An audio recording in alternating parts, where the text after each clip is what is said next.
நம்ம எல்லாருமே ஒரு அளவில்லா சக்தி, அன்லிமிட்டெட் பீயிங். நம்ம கிட்ட இருக்கிற எல்லா அறிவுகள், நம்ம கிட்ட இருக்க சக்திகள், இது எல்லாமே அளவில்லாம தான் ஒருத்தர்கிட்டையும் இருக்கு. இந்த சக்தி எல்லாம் எதுல இருக்குன்னா, நம்ம விழிப்புணர்வா இருக்கிறதுல தான் இந்த சக்தி இருக்கு.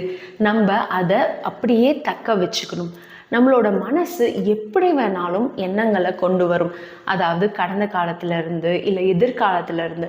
ஆனா நம்ம விழிப்புணர்வா இருக்கும்போது நம்மளோட எண்ணங்கள் எல்லாமே நம்மளோட கண்ட்ரோல்ல தான் இருக்கும்.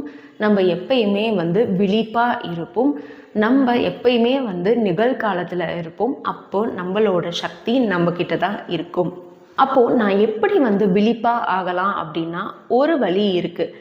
நீங்க உங்களோட எண்ணங்களையும் நிறுத்தி அப்போ நான் இப்போ என்ன யோசிச்சுட்ருக்கேன், என்ன நினச்சிட்ருக்கேன், நான் இப்போ எப்படி உணர்றேன் அப்படின்னு நீங்கள் உங்களையே கேட்கணும். இது நீங்கள் ஒரு நாளைக்கு அட்லீஸ்ட் குறைஞ்சது 100 தடவையானும் கண்டிப்பாக கேட்கணும். அப்படி கேட்கும்போது நீங்கள் விழிப்பாக இருப்பீங்க. நீங்கள் என்ன எண்ணங்களை நினைக்கிறீங்க அப்படின்னு உங்களுக்கு தெரிய ஆரம்பிக்கும்.